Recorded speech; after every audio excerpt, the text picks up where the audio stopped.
Think about the last time someone lied to your face and you knew it. Your body reacted before your mind could process it. Your pulse rose, your jaw tightened, and suddenly every part of you wanted to expose them. But Carl Jung would tell you to pause, because sometimes the most powerful response to deception isn't confrontation. It's understanding what the lie reveals about the person hiding behind it. Section 1. The anatomy of a lie. What is actually happening? Most people think a lie is an event. Someone opens their mouth, words come out, and those words do not match reality. That is the surface definition, and it is almost entirely useless if your goal is to understand human behavior at a deeper level. A lie is not an event. A lie is a transaction. It is a negotiation between two psychological forces: what a person cannot bear to admit about themselves and what they need you to believe about them instead. When someone lies to you, they're not simply choosing falsehood over truth. They are revealing the precise shape of their psychological wound. They are showing you, with surgical accuracy, the exact place where their self-image cannot survive contact with reality. Carl Jung spent decades studying the unconscious mind, and one of his most enduring observations was that deception, all deception, originates in what he called the shadow. The shadow is the part of the psyche that contains everything a person has rejected about themselves. Everything they were told was unacceptable. Every weakness they were shamed for. Every desire that did not fit the image they constructed for the world. And because the shadow cannot be acknowledged consciously, it does not disappear. It goes underground. It operates in the dark. And it surfaces inevitably in the form of projection, rationalization, and lies. When someone lies to you, they're not attacking you. They're protecting themselves from a version of themselves they cannot look at directly. This is the first thing you need to understand, and it will change how you read every deceptive interaction you encounter for the rest of your life. The lie is not about you. The lie is a self-portrait. It is a confession dressed in the costume of manipulation. And if you learn to read it correctly, it gives you more information about that person's psychological architecture than almost any honest conversation ever could. The person who lies about their accomplishments is telling you they live in chronic inadequacy. The person who lies about their loyalty is telling you they have already betrayed you in their mind. The person who lies to protect your feelings is telling you they cannot tolerate the discomfort of your emotional response. Every lie is a map. The question is whether you have the discipline to read it instead of reacting to it. Section 2. Why your first instinct, exposure, is a psychological trap. The instinct to expose a liar is one of the most deeply wired impulses in the human psyche. It feels righteous. It feels necessary. There's a part of you that genuinely believes that confronting the lie is the correct response, that truth requires defense, that deception must be challenged, that to allow a lie to stand unchallenged is somehow a form of complicity. That feeling is understandable. It is also, in most cases, a psychological trap. And the trap is not set by the person who lied to you. It is set by your own ego. When you expose someone's lie, you are not simply correcting the record. You are initiating a power struggle. And power struggles, by their nature, do not end with truth. They end with whoever is more willing to escalate. The moment you say, "I know you're lying," you have given that person one objective: survival. And a person in survival mode does not become honest. They become more sophisticated in their deception. They dig deeper. They construct new layers. They recruit emotion, anger, victimhood, confusion as a defense mechanism. What you intended as a confrontation with reality becomes, for them, a war they are psychologically conditioned to fight. And in that war, the person with the least to lose and the most practiced shadow always has the advantage. Jung understood this intuitively. He wrote extensively about the danger of direct assault on the unconscious, his own term for what happens when you try to force someone to acknowledge something their psyche has classified as existentially threatened. You cannot drag a person's shadow into the light by pulling them toward it. The ego will resist with everything it has. Pride, denial, counteraccusation, emotional collapse. All of these are not failures of character. They are the psyche's immune response. When you expose someone, you trigger that immune response. You do not get truth, you get defense. And now the dynamic between you has shifted from clarity to combat,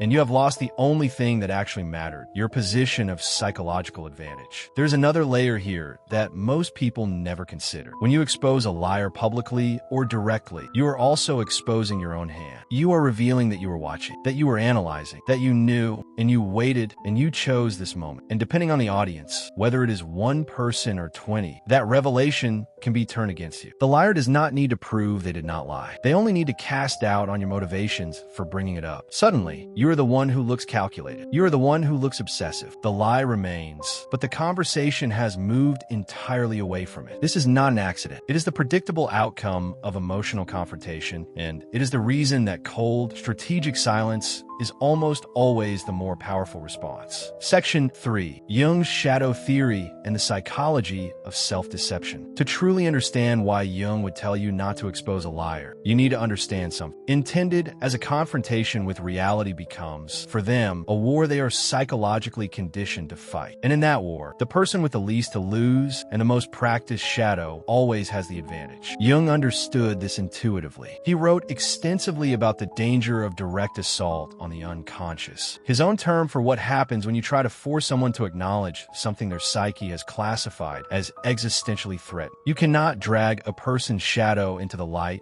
by pulling them toward it. The ego will resist with everything it has. Pride, denial, counteraccusation, emotional collapse. All of these are not failures of character. They are the psyche's immune response. When you expose someone, you trigger that immune response. You do not get truth. You get defense. And now the dynamic between you has shifted from clarity to combat, and you have lost the only thing that actually mattered, your position of psychological advantage. There's another layer here that most people never consider. When you expose a liar publicly or directly, you are also exposing your own hand. You are revealing that you were watching, that you were analyzing, that you knew, and you waited, and you chose this moment. And depending on the audience, whether it is one person or 20, that revelation can be turned against you. The liar does not need to prove they did not lie. They only need to cast doubt on your motivations for bringing it up. Suddenly, you are the one who looks calculated. You are the one who looks obsessive. The lie remains, but the conversation has moved entirely away from it. This is not an accident. It is the predictable outcome of emotional confrontation, and it is the reason that cold, strategic silence is almost always the more powerful response. Section 3. Jung's Shadow Theory and the Psychology of Self-Deception. To truly understand why Jung would tell you not to expose a liar, you need to understand something far more disturbing than the lie itself. You need to understand that in most cases, the person lying to you is not fully aware that they are lying. This is not an excuse. It is a psychological fact, and it is one of the most unsettling truths Jung ever articulated. The shadow does not just lie to others.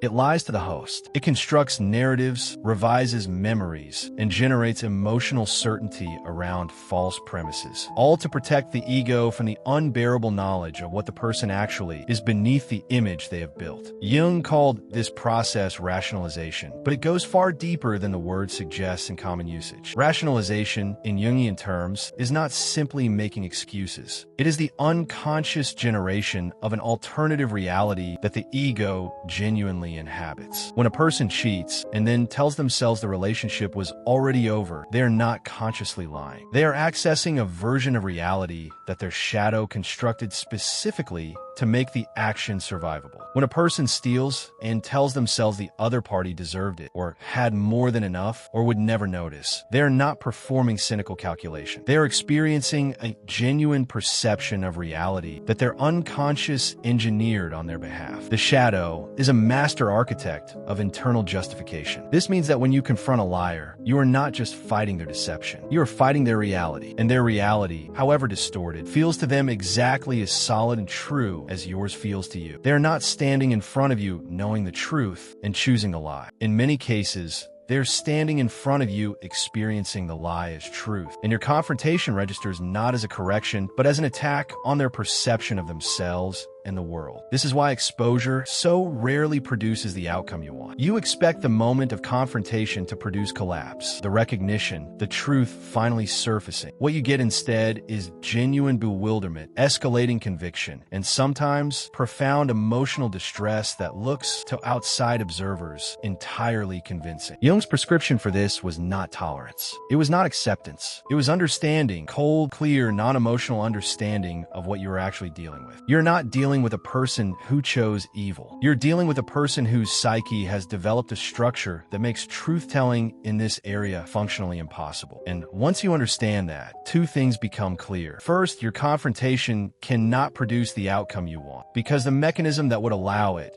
conscious acknowledgement of the shadow, is exactly the mechanism that is broken. Second, your silence, your observation, and your strategic repositioning are not passive responses. They're the only responses that actually preserve your power and your clarity in the situation. Section 4. The power of knowing without reacting. There's a specific psychological state that most people never develop because the emotional training they receive throughout their lives actively works against it. That state is the capacity to know something, to know it completely, to sit with it fully without reacting to it, not suppressing the reaction, not pretending the knowledge doesn't exist, but genuinely metabolizing information without converting it immediately into behavior. This is the state Jung is pointing toward when he counsels restraint in the face of deception. And it is, when practiced correctly, one of the most powerful psychological positions a human being can occupy. Think about what it communicates when you do not expose a liar. Not in the soft, conflict avoidance sense, but in the cold, deliberate sense. You know, they know you know, and you say nothing. You simply continue to watch. That dynamic, when the other person becomes aware of it, and they will become aware of it, because the shadow is exquisitely sensitive to being observed, creates a very specific kind of psychological pressure. The person who expected either exposure or naive belief gets neither. They get a witness, a calm, unmoved, entirely undeceived witness who has chosen not to act. And that position is, for most people, built on projection and unconscious maneuvering, profoundly destabilizing. This is not cruelty. It is not game playing. It is the natural consequence of choosing understanding over reaction. When you expose someone, you collapse the observation into a single confrontational moment. You spend your knowledge. You turn information into an event, and once the event is over, however it resolves, you have nothing left. But when you hold your knowledge and continue to observe, the information keeps compounding. Every subsequent behavior you witness is now interpreted through the lens of what you already know. Patterns emerge. You begin to understand not just that this person lied, but why, what function the lie served, what it protected, what it was designed to achieve. And that understanding gives you predictive power. You know not just what they did, but what they will do. Not just who they were in this moment, but what they are as a psychological structure. The ability to hold this position requires something most people have not developed: the capacity to tolerate discomfort without resolving it through action. When you know someone lied to you and you say nothing, the discomfort does not disappear. It sits with you. It presses on the part of your psyche that needs justice, that needs acknowledgement, that needs the world to match your perception of it. And most people, when that pressure builds, release it through confrontation. Not because confrontation is strategic, but because the internal discomfort becomes intolerable. Learning to sit with that discomfort without releasing it prematurely is one of the most important psychological disciplines you can develop. It is what separates the person who reacts from the person who moves. Section 5. What the lie reveals. Reading the psychological profile. Once you have made the decision not to expose, a new task begins. You are now in possession of information. And information, if you know how to use it, is the most durable form of power available in any human relationship, personal or professional. The question is how to extract maximum intelligence from what the lie reveals. Because the lie, examined correctly, is a complete psychological profile. It tells you what the person fears, what they value, what they cannot defend, and what they are willing to sacrifice to protect the image they have constructed. Start with the content of the lie. What specifically was distorted, omitted, or fabricated? The subject matter of a lie is never random. The psyche does not expend energy protecting arbitrary territory. Whatever domain the lie concerns, status, fidelity, competence, history, intention, that is the domain in which the person is most fragile. A person who lies about their past is telling you their past contains something that, if known, they believe would make them unacceptable. A person who lies about their present intentions is telling you their real intentions are ones they know you would not permit if you saw them clearly. The content is a direct indicator of the psychological fault line. Mark it. Return to it. It will be relevant again. Next, examine the construction of the lie. Was it elaborate or simple? Prepared or improvised? Did it require the recruitment of other people, or was it a solo construction? The architecture of a lie tells you about the person's relationship to deception as a general practice. Someone who produces a complex, multi-layered lie on short notice is not new to this. The scaffolding exists because it has been built before. Someone who lies clumsily with visible gaps and inconsistencies is either inexperienced or operating under extreme psychological pressure, and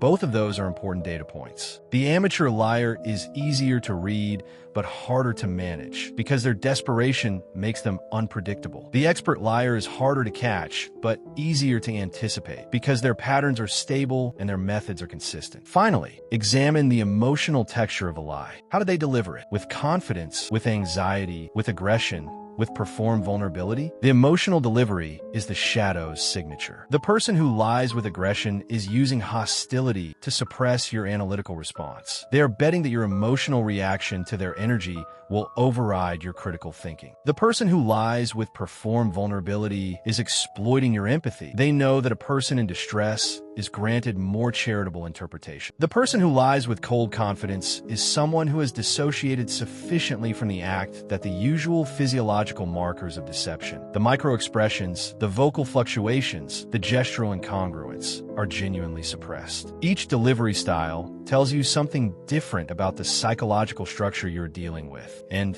each requires a different strategic response. Section 6. Jung's concept of projection and how liars weaponize it. One of Jung's most practically important contributions to the understanding of human behavior is his analysis of projection, the psychological mechanism by which a person attributes to others the qualities they cannot acknowledge in themselves. Projection is not a character flaw specific to certain types of people. It is a universal feature of a human psyche. Everyone projects. The question is degree, frequency, and the specific content being projected. And in the context of deception, projection becomes one of the most dangerous psychological weapons an unconscious mind can deploy. Here is how it works. Consequences. People under unresolved psychological pressure make mistakes. They overexplain. They revisit. They become either unusually attentive, monitoring your behavior for signs of knowledge, or unusually distant, which is avoidance of the same awareness. Both responses give you more information. Both confirm what you already know. And you, having maintained silence, continue to accumulate clarity while they continue to generate evidence. Section 7. The strategic use of silence. Power as restraint. Most cultures condition people to believe that power is expressed through action, that to respond is strength, and to remain silent is weakness, that to name what you see is courage, and to leave it unnamed is complicity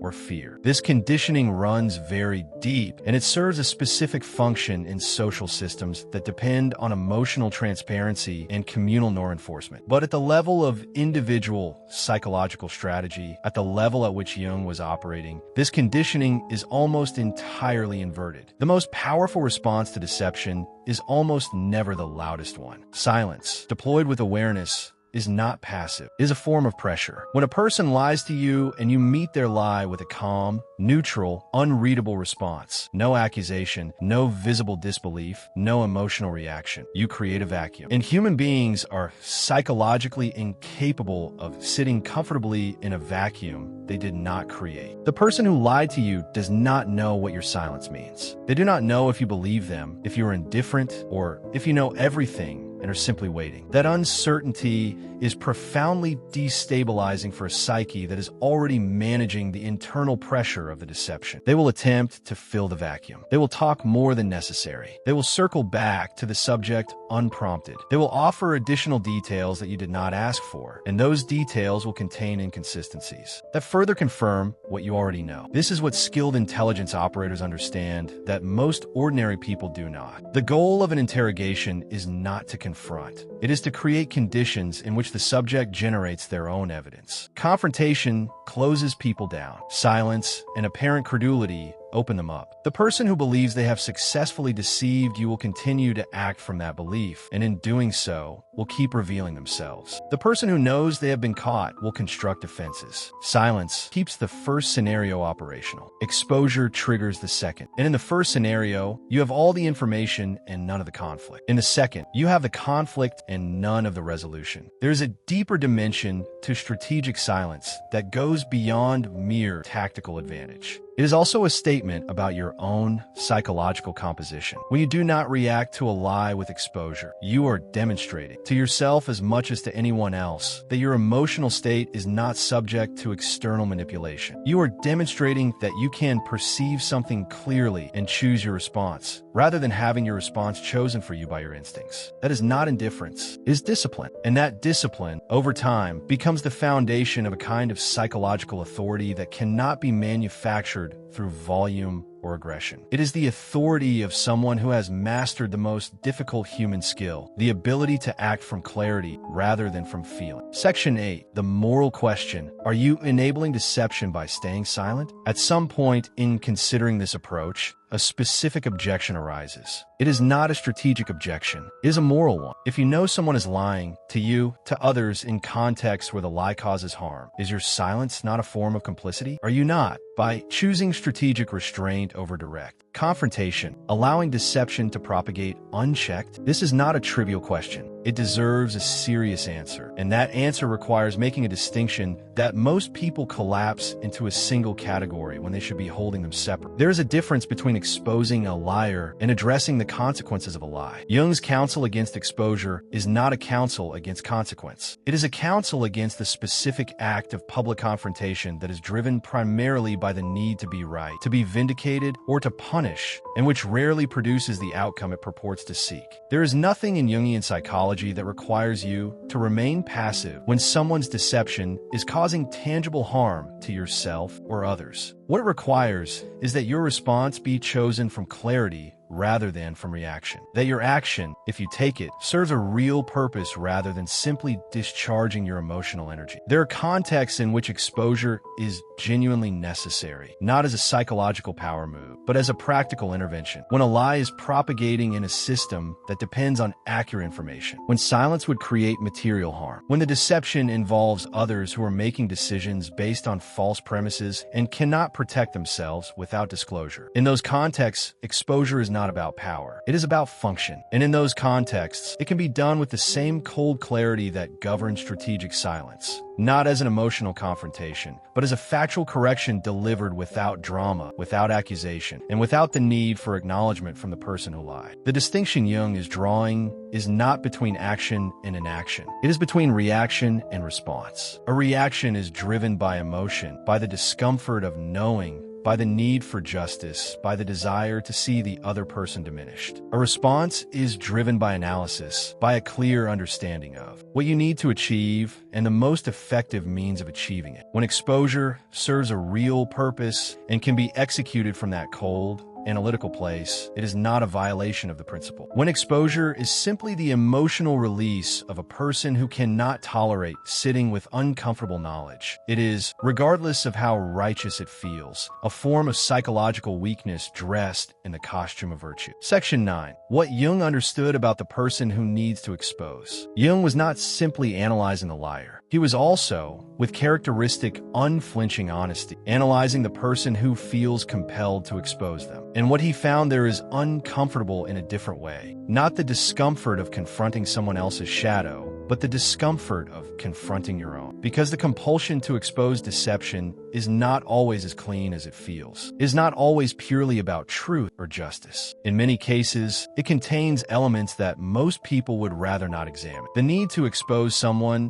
is, at its psychological root, a need for reality to be acknowledged by the person who distorted it. It is a need for the other person to say, yes, I lied, and you were right to see it. And that need for acknowledgement, for validation of your perception, for the restoration of shared reality, is a need that originates in your own psychological structure, not in the objective requirements of the situation. You want them to admit it not only because it is true, but because without their admission, you feel unseen, unvalidated, alone in your perception. And that feeling, that particular form of loneliness, is worth examining, because what it tells you is that your sense of reality has not been fully internalized. It still depends, at some level, on external confirmation. Jung would press you here. He would ask, why is it not enough for you to know? Why does the other person need to say it for it to be real? If you know someone lied, that knowledge is yours. Their refusal to admit it does not unmake the knowledge. It does not change what happened. It does not alter your understanding of who this person is. The only thing their refusal affects is your emotional state. Specifically, the part of your emotional state that requires the world to confirm your perceptions in order for those perceptions to feel valid. And that dependency, that need for the outer world to mirror your inner reality, is its own form of psychological fragility. Jung would tell you to examine it, not to shame yourself for it, but to understand it. Because until you can know something without needing it confirmed, you will continue to spend your power on confrontations that serve your emotional needs more than your strategic interests. Section 10. Relationships, trust, and the recalibration of reality. When someone lies to you within a relationship, romantic, professional, familial, the lie does not simply constitute a single event to be processed and move past. It constitutes a recalibration of reality. Everything that came before the lie must now be re-examined. Every moment that depended on the false information must be revised. And this is not paranoia. It is the rational response to the discovery that the foundation of a shared reality contains structural flaws. The question Jung would have you ask is not, what do I do about the lie, but what does the lie tell me about what this relationship actually is as opposed to what I believed it to be? This is where the reluctance to expose serves as second, more personal function. When you do not immediately confront, you give yourself time to complete that recalibration without the distortion that confrontation introduces. The moment you expose a lie in a relationship, the relationship enters a new phase, a phase defined by the confrontation, by whatever response it produced, by the emotional residue of that specific exchange. Everything that follows happens in the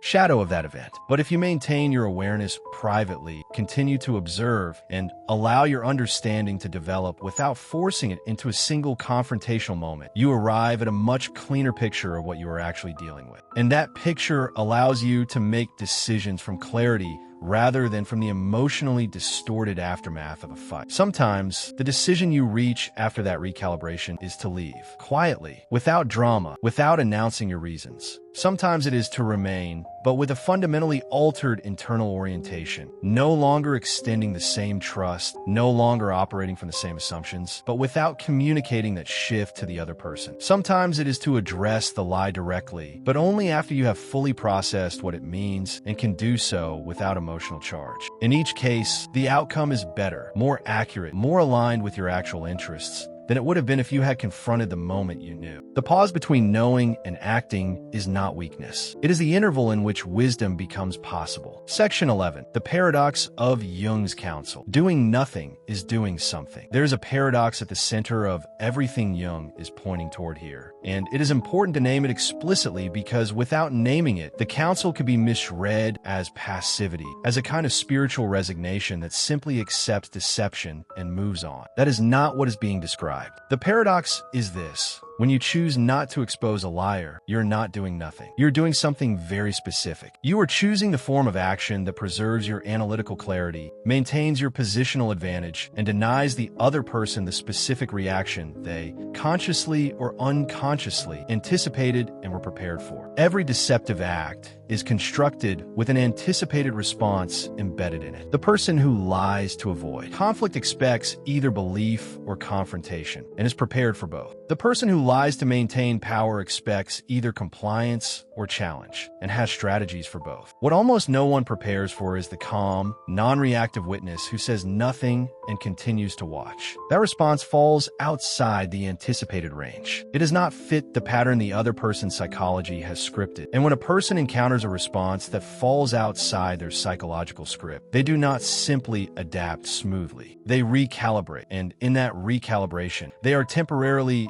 more legible than at any other moment. This is the paradox in its fullest expression. The response that looks like inaction, the silence, the neutral face, the continued engagement without acknowledgement is actually the most active possible response at the psychological level. It requires more internal discipline than confrontation. It produces more information than exposure. It shifts the power dynamic more fundamentally than any accusation could. And it leaves you in a position, after the situation has fully developed, to make the most accurate, most strategic, most psychologically informed decision available to you. The person who reacts immediately has spent their advantage. The person who waits and watches has converted their knowledge into leverage, and that leverage does not expire. Section 12, the cold ending. What Jung really wanted you to understand. Jung was not a strategist in the conventional sense. He was not writing about power dynamics or social maneuvering. He was writing about the conditions under which a human being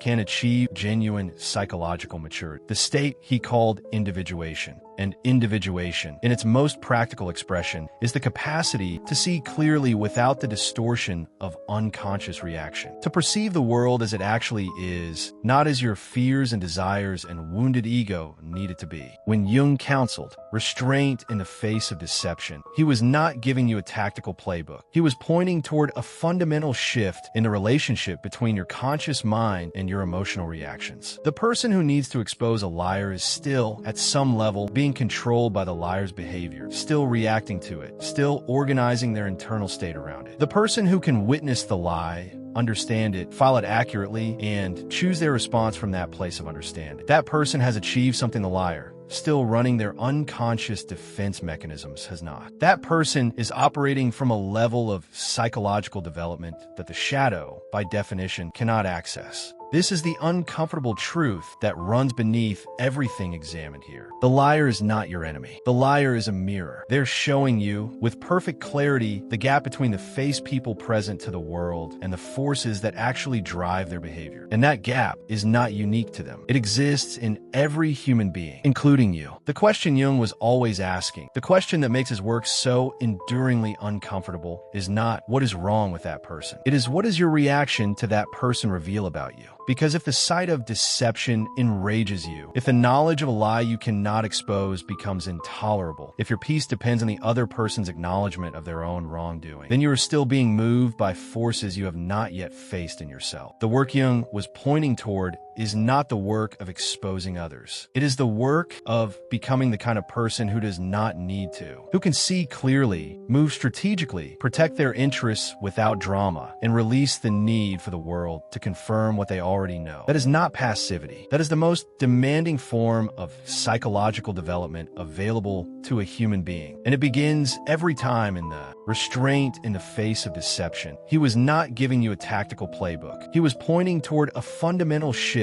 in the relationship between your conscious mind and your emotional reactions. The person who needs to expose a liar is still, at some level, being controlled by the liar's behavior, still reacting to it, still organizing their internal state around it. The person who can witness the lie, understand it, file it accurately, and choose their response from that place of understanding. That person has achieved something the liar, still running their unconscious defense mechanisms, has not. That person is operating from a level of psychological development that the shadow, by definition, cannot access. This is the uncomfortable truth that runs beneath everything examined here. The liar is not your enemy. The liar is a mirror. They're showing you, with perfect clarity, the gap between the face people present to the world and the forces that actually drive their behavior. And that gap is not unique to them. It exists in every human being, including you. The question Jung was always asking, the question that makes his work so enduringly uncomfortable, is not what is wrong with that person. It is what does your reaction to that person reveal about you? Because if the sight of deception enrages you, if the knowledge of a lie you cannot expose becomes intolerable, if your peace depends on the other person's acknowledgement of their own wrongdoing, then you are still being moved by forces you have not yet faced in yourself. The work Jung was pointing toward is not the work of exposing others. It is the work of becoming the kind of person who does not need to, who can see clearly, move strategically, protect their interests without drama, and release the need for the world to confirm what they already know. That is not passivity. That is the most demanding form of psychological development available to a human being. And it begins every time in the